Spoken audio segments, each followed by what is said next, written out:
"Gimana kabarmu, Ren?" tanya Ilham. "Ya, gini-gini aja, Ham. Kerja di Jakarta juga tak semudah yang aku bayangkan," sahutku. Sore itu aku bertemu kawan masa kecilku, Ilham. Sudah 2 hari aku pulang kampung lantaran libur panjang Lebaran. Saat aku berjalan di sekitar kampung, aku bertemu dengan Ilham. Kami lalu mengobrol lama tentang masa kecil kami sampai lupa waktu. "Ren, ayo main ke rumahku. Kita lanjut ngobrol di sana," ajak Ilham. "Mantap, ide bagus tuh," sahutku riang. Sudah lama juga aku tak berkunjung ke rumah Ilham. Ya, meskipun rumahnya bukan tipe rumah yang bikin kangen, tapi kenangan masa kecilku bersamanya di sanalah yang membuat ingin kembali ke rumah itu. Namun sesampainya di sana aku tidak menemukan rumah Ilham yang dulu. Seingatku dulu rumah Ilham terlampau sederhana.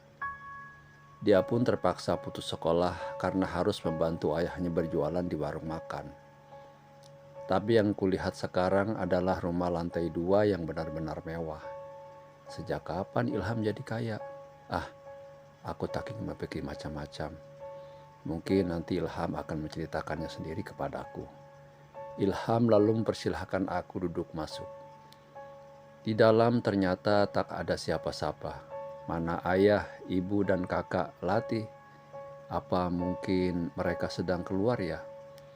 Atau mungkin ini rumah hasil jeripaya Ilham? Ah, terlalu banyak pertanyaan di kepalaku yang tak bisa ku jawab. "Ren, mau minum apa?" tanya Ilham memboyarkan lamunanku. "Kopi saja, Ham, yang pahit ya," balasku. "Seleramu ternyata gak berubah ya," jawab Ilham sambil tersenyum, lalu pergi mengambilkan minum. Aku menunggu Ilham dengan duduk di ruang tamu yang punya interior indah. Lampu kristal, sofa empuk, karpet dengan bulu halus, dan guci besar yang kelihatannya mahal ada di ruangan tersebut. Kalau memang ini hasil jeripaya Ilham, aku benar-benar kagum dengannya. Meski sangat indah dipandang mata, entah kenapa aku merasa ada sesuatu yang janggal dari rumah ini. Lampu kristal yang menggantung di ruangan tengah memang terang sekali, tapi aku merasa ada sesuatu yang suram di rumah ini. Bosan menunggu Ilham, aku berkeliling di ruang tamu untuk melihat-lihat. Aku lalu tiba di sebuah guci besar yang diletakkan di ujung tangga menuju lantai 2. Guci tersebut berwarna hitam kelam, cukup mengkilap hingga dapat memantulkan wajahku sendiri. Beberapa detik aku mengamati guci tersebut. Aku dikejutkan oleh sebuah bayangan perempuan dengan mata yang sepenuhnya putih, sedang mendekatkan wajahnya di sebelahku. Sontak aku langsung menoleh karena takut. Namun aku tidak menemukan siapa-siapa di belakangku. Di ruangan itu pun ternyata hanya ada aku seorang. "Ada apa, Ren? Kok pucat begitu?" tanya Ilham yang datang membawa 2 buah cangkir kopi. "Ah, tidak apa-apa. Kurang kopi kali, hehe," jawabku sambil meringis. Sejak saat itu aku merasa tidak nyaman di rumah Ilham. Aku lalu permisi ke kamar mandi. Mungkin hari itu adalah hari paling apes bagiku. Pasalnya aku bertemu lagi dengan sosok yang kulihat tadi saat menuju kamar mandi. Perempuan itu memakai baju putih panjang dan sedang berdiri di sebelah pintu kamar mandi, seakan sedang menungguku. Matanya putih, rambutnya menjulur panjang sampai kaki, dan dia tersenyum memperlihatkan 2 taringnya. Aku terbirit-birit lari menuju ruang tamu seketika melihat penampakan itu. Anehnya, saat aku sampai di ruang tamu, Ilham tidak kaget melihat aku yang berlarian seperti dikejar setan. Ia justru seperti sudah paham kalau ada hal ini akan terjadi kepadaku.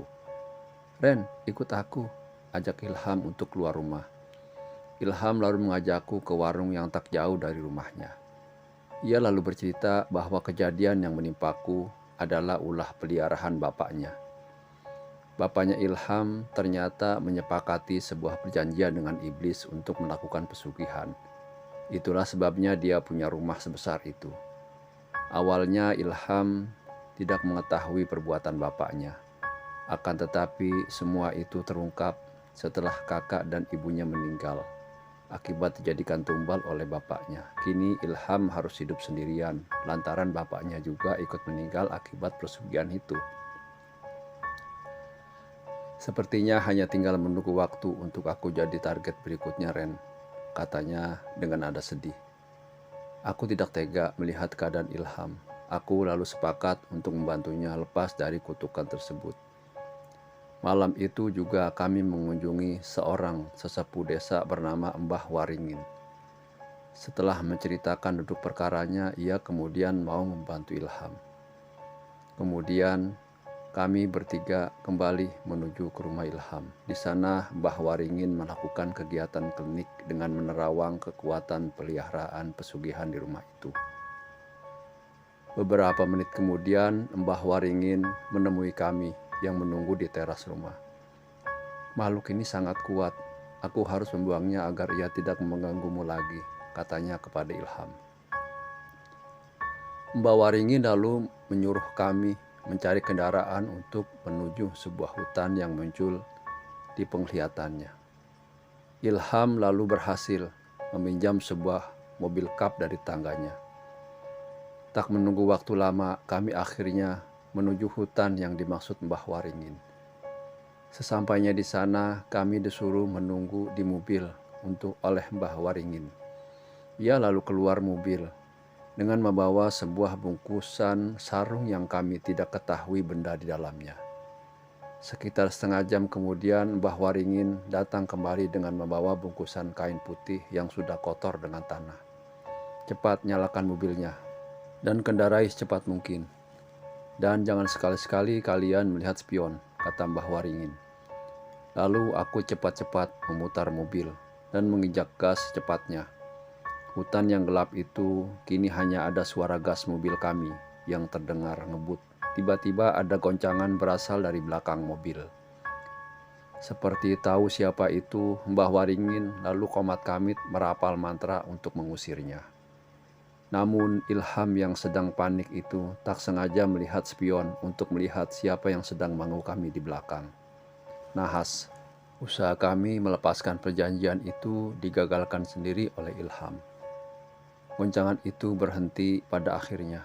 Mbah Waringin juga sudah tak komat kamit lagi. Tapi kami harus pulang dengan Ilham yang kini sudah gila akibat tak menuruti kata Mbah Waringin. Sekian dulu, terima kasih. Assalamualaikum warahmatullahi wabarakatuh.